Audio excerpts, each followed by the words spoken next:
It's a warm evening in the summer of 1944, somewhere in California's Central Valley. The sun is setting over endless rows of crops, painting the sky in shades of orange and gold. Inside a modest farmhouse, a dinner table is set for 12. But this isn't just any family dinner. Sitting alongside the farmer, his wife, and their children are 5 Italian prisoners of war. Not segregated at a separate table. Not eating from tin plates in a guarded mess hall. They're sitting at the family table, passing bowls of pasta, sharing bread, laughing at jokes told in broken English mixed with Italian hand gestures. For the Italian soldiers, men who just months ago were fighting against American forces in North Africa and Italy, this moment is almost incomprehensible. They've been trained to expect the worst from their captors. They've heard propaganda about American brutality. Some have witnessed the horrors of war firsthand. Yet here they are, being treated not as enemies or prisoners, but as guests, as human beings, sometimes even as family. This is the untold story of approximately 50,000 Italian prisoners of war who were held in camps across California during World War II. It's a story that challenges everything we think we know about wartime treatment of enemy combatants. It's a story about the power of humanity to transcend politics, propaganda, and prejudice. And it's a story that's been largely forgotten, buried beneath the more dramatic narratives of D-Day, Pearl Harbor, and the atomic bomb. But why California? And why were Italian POWs treated so differently from other enemy prisoners? To understand this remarkable chapter of history, we need to go back to the beginning. We need to understand who these Italian soldiers were, how they ended up in California, and why American farmers, many of whom had sons fighting overseas, chose to welcome enemy soldiers into their homes. The story begins in North Africa in 1943. The Italian military, already struggling under Mussolini's fascist regime, was suffering devastating losses. Italy had entered World War II in June 1940, joining Hitler's Germany in what Mussolini believed would be a quick and glorious war. He was catastrophically wrong. By 1943, the Italian army was collapsing. Their equipment was outdated, their supply lines were broken, and morale was at rock bottom. Many Italian soldiers were conscripts, farmers, shopkeepers, students, who had no desire to fight for Mussolini's imperial ambitions. When Allied forces launched Operation Torch in North Africa in November 1942, thousands of Italian soldiers found themselves cut off, outgunned, and facing a choice: fight to the death for a cause they didn't believe in, or surrender. Tens of thousands chose to surrender. And when they did, they became America's problem. The Geneva Convention of 1929 established clear rules for the treatment of prisoners of war. They were to be housed in conditions similar to their captors' own troops. They were to be protected from violence and intimidation. They were to be given meaningful work. And they were to be treated with dignity. But here's the challenge the United States faced. By mid-1943, America was holding hundreds of thousands of enemy prisoners, German, Italian, and some Japanese. The country needed to build an entire infrastructure of POW camps almost overnight. Where do you put that many prisoners? How do you guard them? How do you feed them? And perhaps most importantly, what do you do with them? The answer, particularly for Italian POWs, was California. California in the 1940s was America's agricultural heartland. The Central Valley was producing vast quantities of food needed to feed American troops and Allied forces around the world. But there was a critical problem: labor. American men were being drafted by the millions. Farm workers were leaving for factory jobs that paid better wages. And there was literally no one to harvest the crops. The U.S. government saw an opportunity. Italian prisoners of war could provide the labor that California's farms desperately needed. Under the Geneva Convention, prisoners could be required to work, and their labor could be used for agricultural purposes. It was legal, it was necessary, and it would help the war effort by keeping American food production running. But something unexpected happened when these Italian soldiers arrived in California. Something that military planners and government officials never anticipated. Something that would transform the experience of both the prisoners and their American hosts. The Italian POWs weren't like the German prisoners. They weren't hardcore Nazis or fanatic supporters of fascism. Most were conscripts, young men from small Italian villages, from farming families, from working-class neighborhoods in Rome, Naples, and Sicily. They spoke Italian, a language that many California farmers or their parents had spoken growing up. They were Catholic, like many of the farming families in California. They understood agriculture, having grown up working the land themselves. In other words, they weren't alien enemies. They were, in many ways, remarkably similar to the very families who were now their captors. And this similarity would lead to one of the most extraordinary and most overlooked stories of World War II. A story where enemy soldiers and American families discovered their shared humanity across the deepest divide imaginable. A story that raises profound questions about the nature of war, the meaning of enemy, and the power of human compassion. The Italian POW program in California would eventually involve over 50,000 prisoners working on farms from the Sacramento Valley to the Imperial Valley. They would harvest everything from tomatoes to peaches, from cotton to grapes. They would live in camps ranging from massive facilities housing thousands of men to small branch camps with just 50 or 100 prisoners. But the numbers don't tell the real story. The real story is in the details.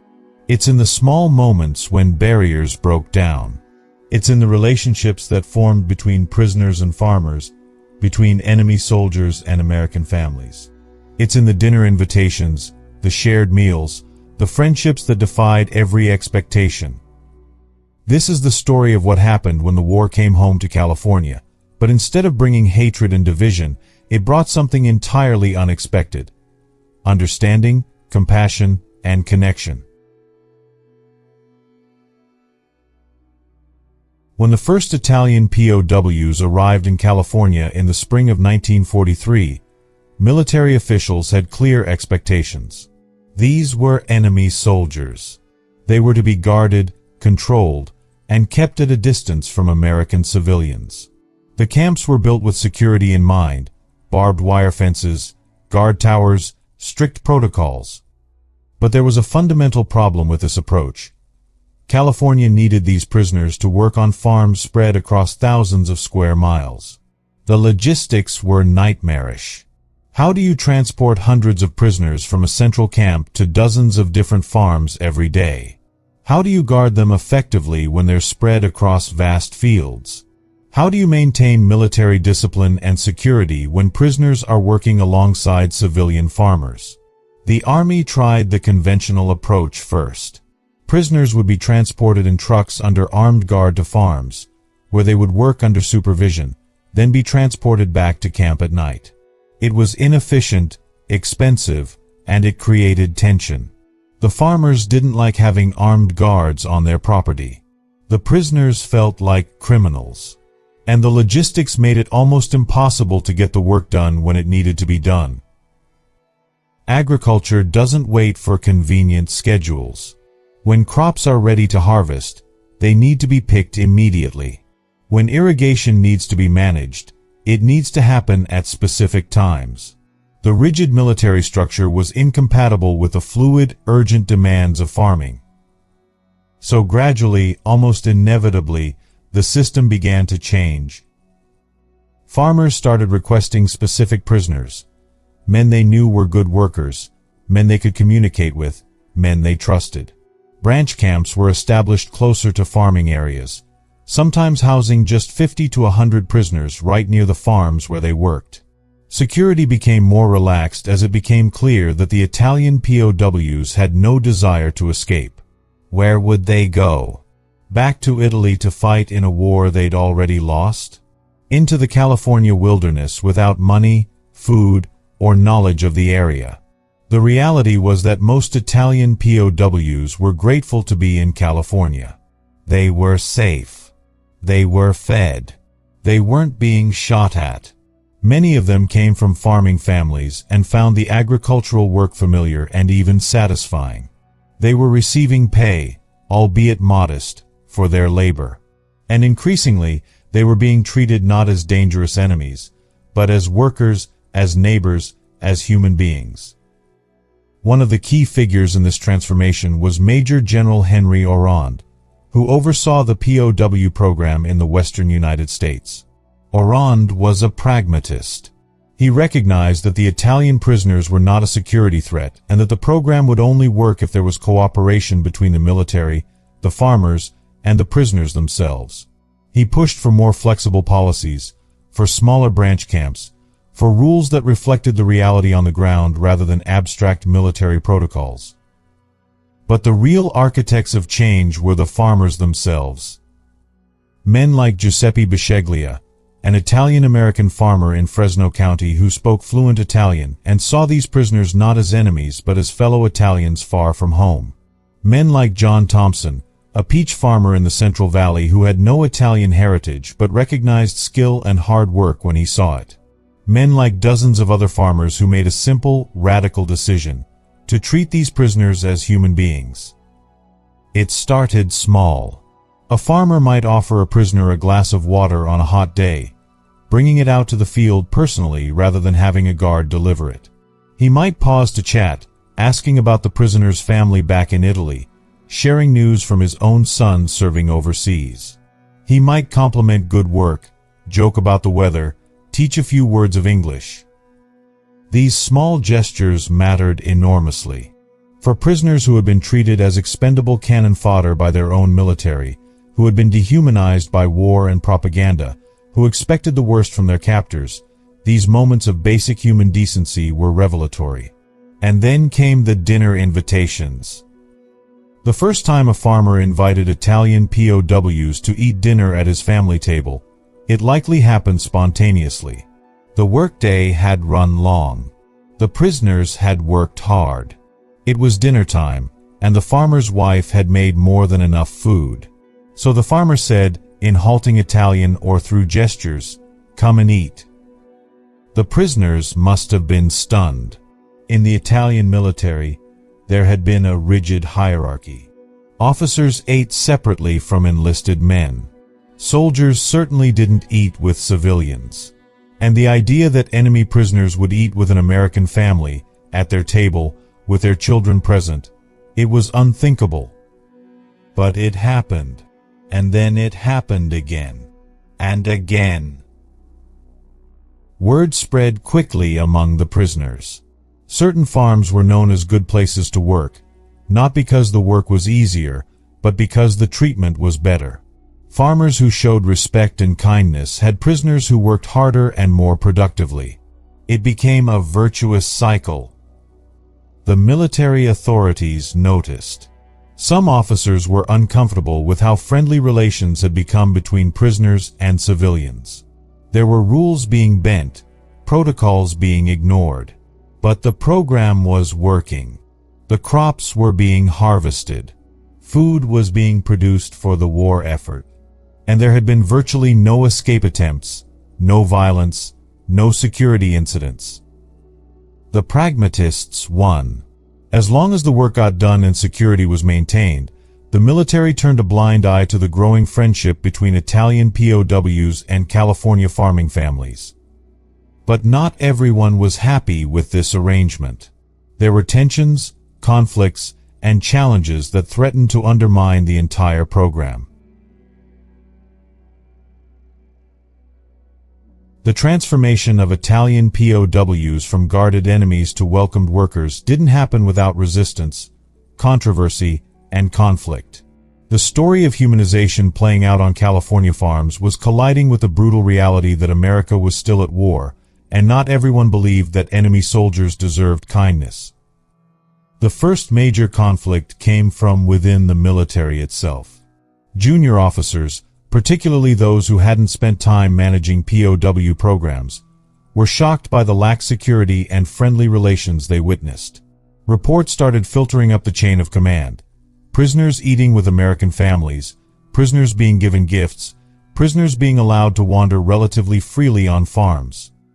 In March 1944, an Army inspector conducted a surprise visit to several branch camps in the Central Valley. His report was scathing. He documented numerous violations of standard POW protocols: insufficient guards, prisoners working without direct supervision, prisoners having unauthorized contact with civilians. He recommended immediate action to restore proper military discipline. The report created a crisis.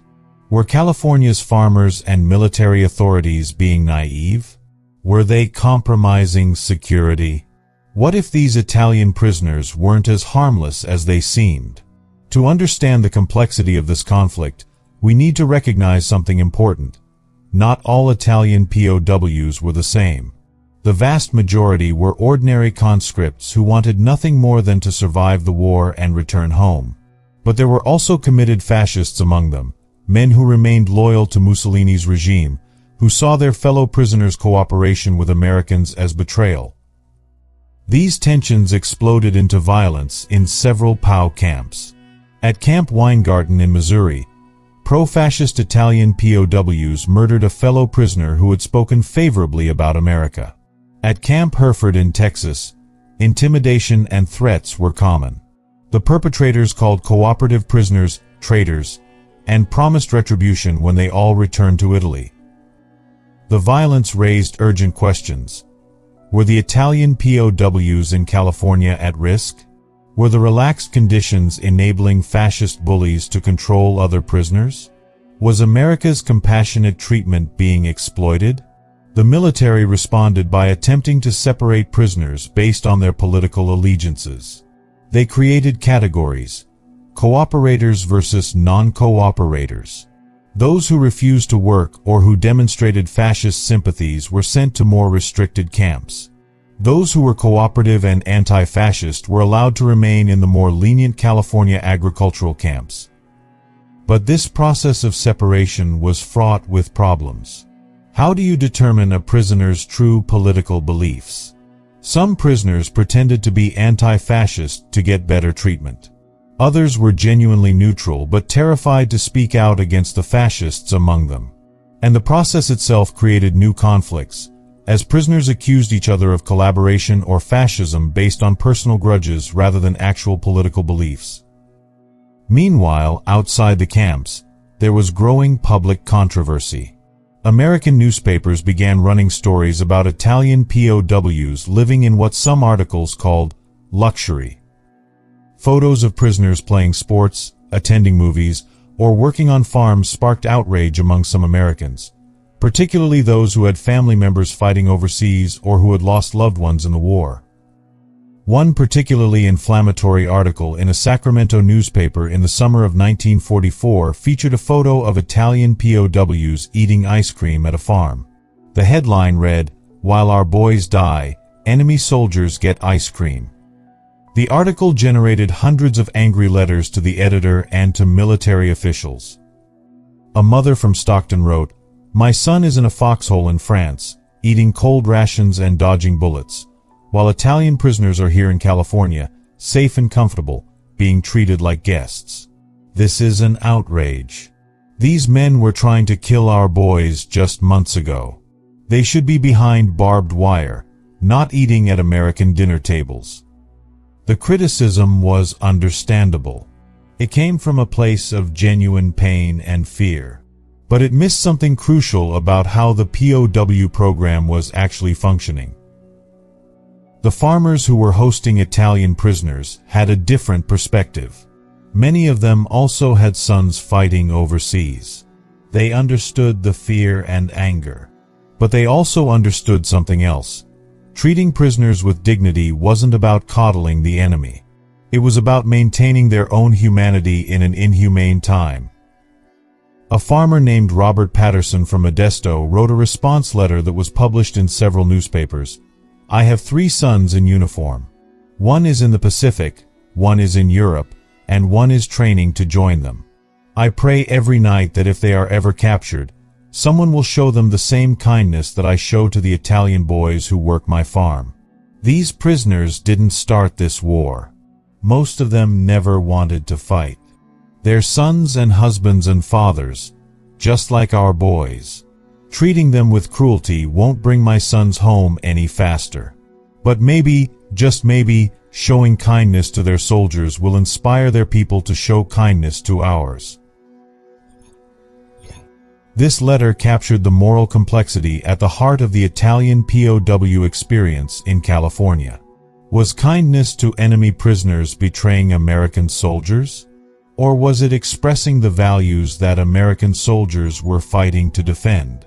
The debate reached the highest levels of military command. General George Marshall, the Army Chief of Staff, was briefed on the California POW situation. He had to balance multiple concerns: maintaining public support for the war effort, ensuring proper treatment of prisoners according to international law, keeping agricultural production running, and maintaining security. Marshall's decision was pragmatic. The California program would continue largely as it had been, but with important modifications. More explicit rules were established about what contact was permissible between prisoners and civilians. Guards were instructed to be more visible, even if their actual level of supervision didn't change. And most importantly, the Army would launch a public information campaign explaining why the POW program was necessary for the war effort and how it actually functioned. But the most significant conflict wasn't between military authorities and farmers, or between angry civilians and lenient policies. The most significant conflict was happening inside the prisoners themselves. Imagine you're an Italian soldier who grew up being told that Americans were materialistic, spiritually empty, and morally corrupt. You were told that America was a nation of gangsters and capitalists who cared nothing for culture, tradition, or human dignity. You were told that if you were captured, you would be tortured or killed. And then you're captured, and none of it is true. You're fed better than you ever were in the Italian army. You're treated with basic respect. You're given medical care when you're sick. And then, incredibly, you're invited to sit at an American family's dinner table. This cognitive dissonance was profound. Everything you thought you knew is proven wrong. The enemy is not monstrous. Your own leaders lied to you. The war you fought in was based on propaganda and deception. Some prisoners experienced this realization as liberation. They felt freed from fascist ideology, grateful to be in America, hopeful about the future. These men learned English eagerly, worked hard, made friends with their American hosts. Some even requested to stay in America after the war. But for others, this realization was deeply threatening. If everything you'd been told was a lie, what did that mean about your own choices? The friends you'd lost? The suffering you'd endured? Some prisoners couldn't accept it. They clung more tightly to fascist ideology because the alternative, accepting that they'd been deceived, that their sacrifices had been for nothing, was too painful. This internal conflict manifested in countless small dramas within the camps. A prisoner who spoke English fluently would be accused of being too friendly with Americans. A prisoner who refused to work would be pressured by his fellow prisoners who wanted to maintain good relations with the farmers. A prisoner who openly criticized Mussolini might find his belongings vandalized or might be ostracized by hardline fascists. One particularly poignant conflict occurred at a branch camp near Fresno in September 1944. A young prisoner named Antonio Rossi had become friendly with the farmer he worked for, a man named Charlie Williams. Williams had taught Antonio English, shared cigarettes with him, and invited him to eat dinner with his family several times. One evening, as Antonio was returning to camp, he was confronted by 3 other prisoners who accused him of being a traitor. They beat him severely, breaking his nose and several ribs. When Williams heard about the attack, he personally visited the camp and demanded that military authorities take action. The attackers were transferred to a more restrictive camp, and Antonio was offered additional protection. But the incident shook Antonio deeply. In a letter he later wrote to Williams after the war, he described the emotional turmoil. "Those men who attacked me, they were my countrymen. Some of them I had known since training, but they could not understand. They could not accept that you, an American, had shown me more brotherhood than my own officers ever did. This was too much for them. It destroyed their understanding of the world. So they tried to destroy me instead." This conflict, between propaganda and reality, between ideology and experience, between hatred and humanity, was at the emotional core of the Italian POW experience in California. And it was a conflict that would shape these men's lives long after the war ended.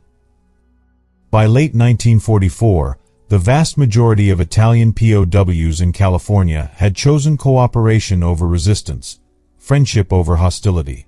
But this choice came at a cost: the disapproval of hardline fascists, the confusion of reconciling their treatment with everything they'd been taught, and the fear of what awaited them when they returned to Italy. The farmers who welcomed these men into their homes were navigating their own conflicts, between patriotic duty and human compassion, between following rules and doing what felt right, between hatred of the enemy and recognition of shared humanity. And yet, despite all these tensions, something remarkable was still happening. Across hundreds of farms in California, enemy soldiers and American families were sharing meals, sharing stories, and discovering that the bonds of humanity were stronger than the divisions of war. The war in Europe ended on May 8, 1945. When news reached California's POW camps, the reaction among Italian prisoners was complex. There was relief that the killing had stopped. There was joy that they might soon see their families again. But there was also anxiety about what they would find when they returned to Italy, and surprisingly, there was sadness about leaving California. Italy in 1945 was devastated. The country had been a battlefield for nearly 2 years as Allied forces fought their way up the peninsula. Cities were bombed out. The economy was in ruins. Food was scarce. Political chaos reigned as the country struggled to rebuild after fascism's collapse. Many of the Italian POWs dreaded returning to this reality. In California, they had found stability, adequate food, and in many cases, genuine friendship. Some prisoners requested permission to remain in the United States, to work as immigrants rather than return to the uncertainty of post-war Italy. The repatriation process took over a year. Italian POWs weren't sent home immediately after the war ended. They continued working on California farms through the 1945 harvest season and into 1946. This extension was practical. The farms still needed labor, but it also reflected something else. Many farmers didn't want to see their Italian workers leave. Relationships that had been forged over 2 or 3 years had become genuine. Farmers had come to depend on specific prisoners, had learned their life stories, had become invested in their well-being. And the prisoners had found a refuge in these relationships, a source of hope and humanity in the midst of war. The farewells, when they finally came, were often emotional. There are numerous documented accounts of farmers giving prisoners gifts to take home: money, clothes, photographs, addresses where letters could be sent. Some farming families hosted farewell dinners, inviting Italian prisoners to one last meal at the family table. One particularly moving story comes from a farmer named Vincent Scotto in the San Joaquin Valley. Scotto, himself the son of Italian immigrants, had employed the same group of 5 Italian POWs for nearly 3 years. When it came time for them to leave, Scotto gave each man an envelope containing $50, a significant sum in 1946, and a letter of recommendation in case they ever wanted to return to the United States as legal immigrants. Years later, one of those prisoners, a man named Salvatore Marchetti, did return. He immigrated legally in 1952, found work on a farm in California, and eventually saved enough to buy his own small farm. He named it Villa Scotto, in honor of the man who had shown him kindness during the war. The broader impact of the Italian POW program in California extended far beyond individual relationships. The program demonstrated something that seemed almost impossible to believe during the brutal years of World War II. That even in wartime, humanity could transcend enmity. That enemies could become, if not friends, at least fellow human beings worthy of respect and dignity. From a practical standpoint, the program was enormously successful. Italian POWs harvested millions of tons of food that fed American troops and civilians. They filled a critical labor shortage at a time when every able-bodied American man was needed for the war effort. And they did so with remarkably few security incidents or escape attempts. The cost to the U.S. government of housing and guarding Italian POWs was offset by their labor. In purely economic terms, the program paid for itself many times over. But the real value wasn't measured in dollars or tons of produce. It was measured in the transformation of attitudes, the building of bridges across seemingly unbridgeable divides. Military authorities who had been skeptical of the relaxed California approach had to acknowledge its success. General Orand, who had overseen the program, wrote in his final report, "The Italian POW program in California demonstrated that treating prisoners with dignity and respect does not compromise security or military discipline. On the contrary, it enhances both. Prisoners who are treated humanely are cooperative, productive, and pose minimal security risk. Cruelty breeds resistance and resentment. Kindness breeds cooperation." This lesson would influence American POW policy in future conflicts, though not always as much as it should have. The treatment of Italian POWs in California stood in stark contrast to other wartime prisoner experiences. The brutal treatment of Allied POWs by Japan, the horrific conditions in German concentration camps, even the more restrictive treatment of German POWs in American camps. The contrast raised profound questions. Why were Italian POWs treated so differently? Was it because they weren't seen as genuine threats? Was it because of cultural similarities between Italians and many Italian-American farmers? Was it simply practical necessity? Or was it something else? A collective decision by thousands of individual Americans to choose compassion over cruelty, connection over division? The answer is probably all of these factors combined. But the choice mattered. For the 50,000 Italian prisoners who experienced this treatment, it changed their view of America and Americans forever. Many became advocates for democratic values in post-war Italy. Some maintained correspondence with their American hosts for decades, and all carried with them the memory that even in humanity's darkest hours, kindness was possible. For the California farmers and their families, the experience was equally transformative. They learned that propaganda and enemy stereotypes were lies. They discovered that the soldiers they'd been told to hate were, in reality, not so different from themselves. And they lived out the values they claimed to believe in, that every person has inherent dignity, that mercy is strength, that love is more powerful than hate. The numerical impact was significant. Over 50,000 Italian POWs, hundreds of farms, millions of tons of food produced, 3 years of sustained cooperation. But numbers alone can't capture what really happened in California between 1943 and 1946. What happened was a quiet revolution in how enemies could treat each other, a demonstration that the walls we build between us and them are more fragile than we think. So why has this remarkable story been largely forgotten? Why isn't the experience of Italian POWs in California a central part of how we remember World War II? The answer reveals something uncomfortable about how we construct historical memory. We remember D-Day because it fits our narrative of heroic liberation. We remember Pearl Harbor because it fits our narrative of unprovoked aggression.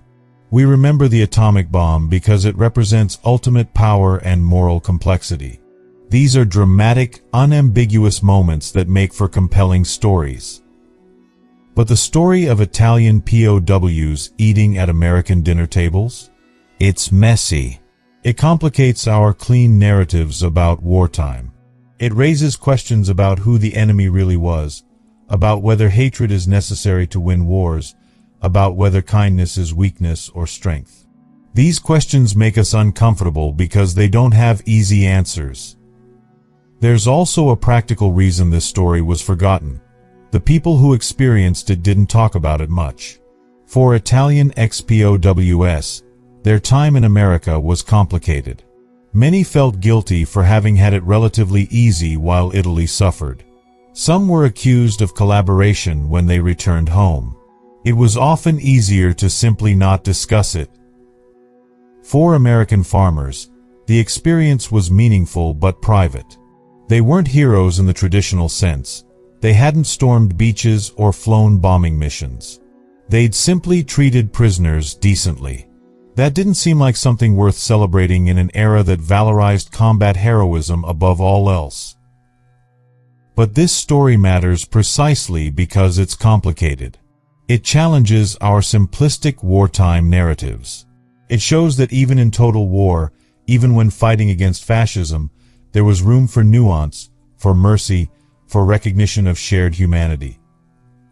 The legacy of the Italian POW program in California echoes through subsequent American history in ways both obvious and subtle. When the United States engaged in future conflicts, Korea, Vietnam, Iraq, Afghanistan, debates about POW treatment often reference the Geneva Conventions and the precedents of World War II. The humane treatment of Italian POWs stood as an example of what was possible, even if that example wasn't always followed. More broadly, the California experience demonstrates something crucial about prejudice and propaganda. The Italian soldiers had been told Americans were monsters.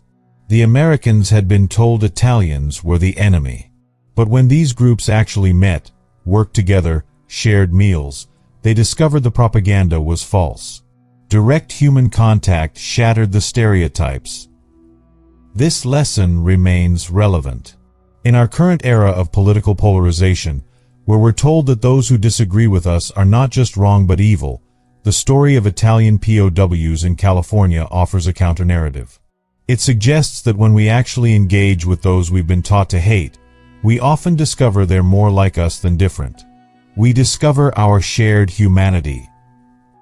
The physical evidence of the Italian POW program in California is mostly gone now. The camps were dismantled after the war. The barracks were torn down or repurposed. Few markers or monuments indicate what happened there, but some traces remain. In the small town of Orland in Glenn County, a historical marker notes that a POW camp once stood on that site. In Fresno, the local historical society maintains a small exhibit about the Italian POWs who worked in the area. And scattered across the Central Valley, there are elderly residents who still remember the Italian prisoners who worked on their family farms, who ate at their tables, who became part of their lives for those brief wartime years. Perhaps most significantly, the descendants of those Italian POWs carry the legacy forward. Children and grandchildren who heard stories about California, about the American farmers who showed kindness, about a time when enemies became something like friends. Some of these descendants have traveled to California to see the places their fathers or grandfathers described. Some have sought out the families of the farmers who hosted their relatives, creating connections that span generations. The significance of this story extends beyond historical curiosity. It's a story about moral choices. Every farmer who invited an Italian prisoner to eat at his table was making a choice. He could have followed the path of hatred and dehumanization. He could have treated prisoners as dangerous enemies who deserved nothing but suspicion and control. Some farmers made that choice, but many didn't. The farmers who chose kindness weren't naive. They knew these men had fought against American forces. Some had sons or brothers in uniform who might face Italian soldiers in combat. But they made a conscious decision that the war didn't require them to abandon their humanity. They could oppose fascism while still treating individual Italian soldiers with dignity. These weren't contradictory positions. They were complementary ones. This moral clarity is perhaps the most important legacy of the Italian POW experience in California. In a time of brutal conflict, when hatred would have been understandable and cruelty would have been excusable, thousands of ordinary Americans chose a different path. They chose to see the humanity in their enemies. They chose kindness over cruelty, connection over division, mercy over vengeance. And in making that choice, they honored the very values that America claimed to be fighting for. They demonstrated that democratic values weren't just propaganda or abstract principles. They were real, lived commitments that meant something even when it was difficult, even when it was complicated, even when it would have been easier to simply hate.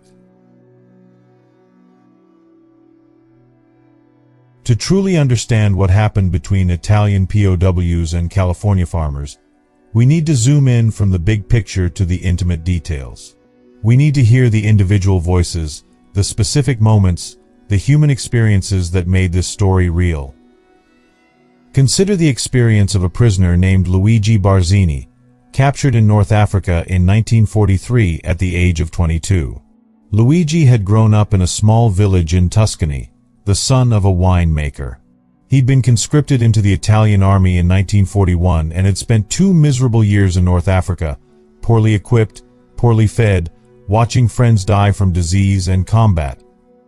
When he surrendered to American forces, Luigi expected the worst. Instead, he found himself on a ship to America, then on a train to California, then assigned to a branch camp near Napa Valley. The landscape reminded him of Tuscany, rolling hills, vineyards, the quality of light. It was the first time since leaving Italy that he felt something like hope.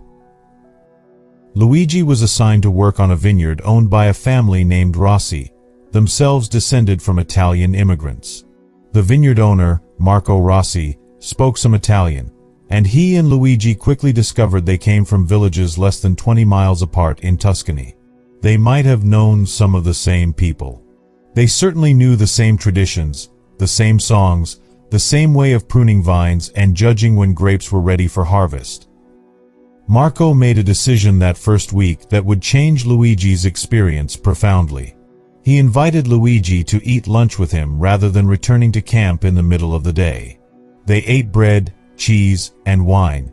Simple food, but shared in a spirit of fellowship that Luigi hadn't experienced in years. Over the months that followed, Marco and Luigi developed a relationship that transcended prisoner and captor. Marco taught Luigi English. Luigi taught Marco old Tuscan winemaking techniques. They talked about their families, their hopes for the future, their fears about what would happen when the war ended. In letters Luigi wrote home to Italy, letters that were censored by military authorities but that his family preserved, he described this experience with wonder. "I am treated better here, by these Americans, than I ever was by my own officers. The man I work for, Marco, he treats me like a cousin. His wife makes me dinner. His children practice English with me. I still cannot believe this is real. I keep waiting for it to end, for the cruelty to begin. But it doesn't come. Only kindness comes." Or consider the story of an American farmer's daughter named Mary Ellen Patterson. Mary Ellen was 16 in 1944 when Italian POWs first came to work on her family's peach farm near Modesto.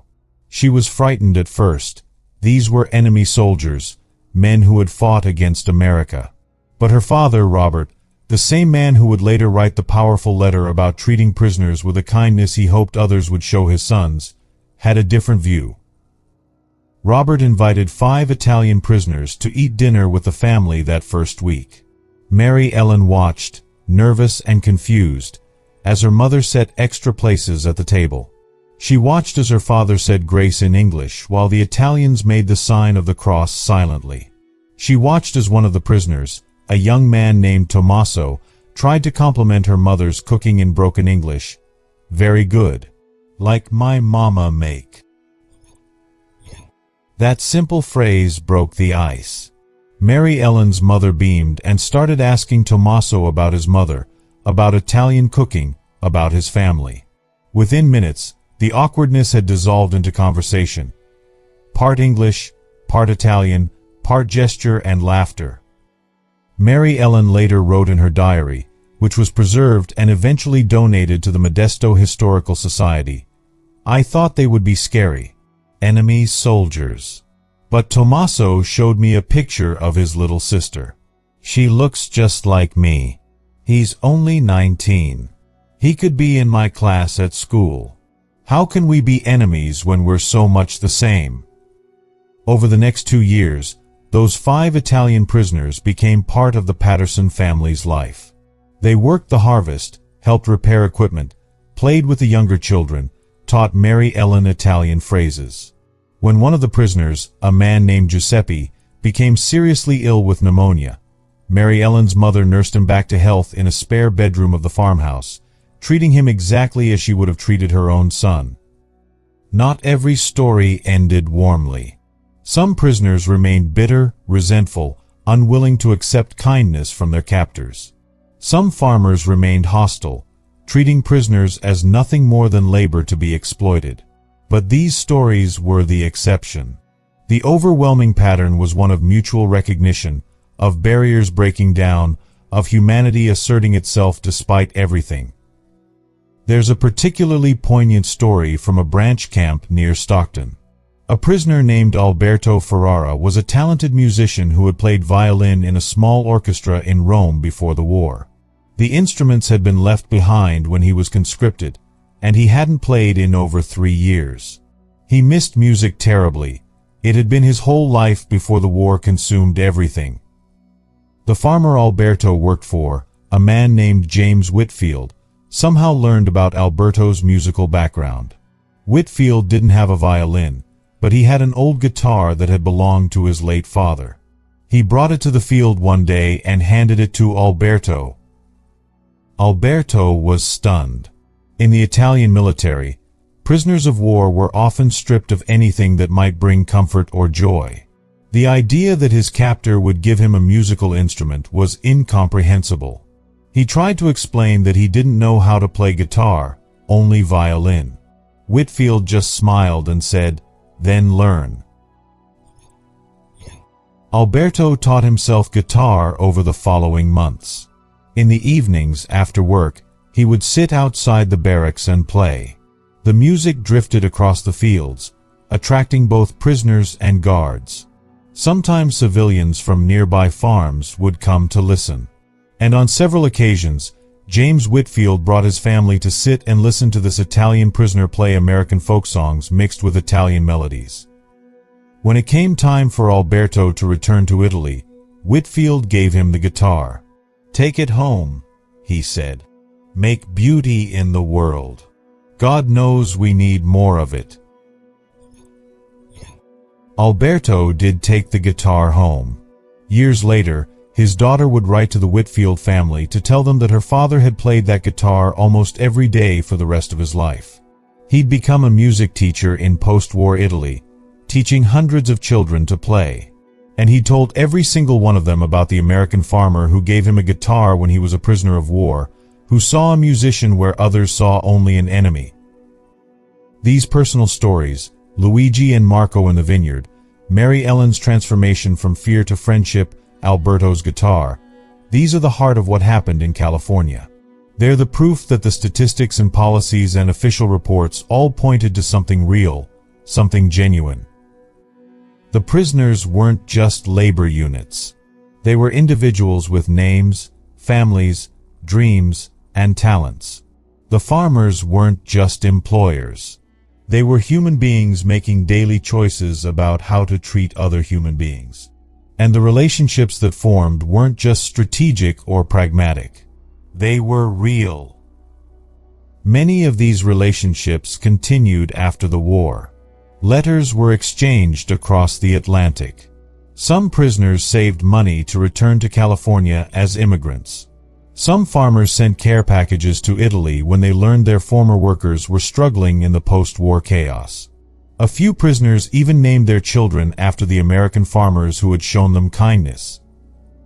One former prisoner, interviewed in Italy in the 1980s when he was in his 60s, summed up the experience this way: "I went to America as a prisoner. I expected to be treated like an animal. Instead, I was treated like a person, like a guest, like family. That changed everything for me. I learned that nationality, politics, even war itself, these things are less powerful than simple human kindness.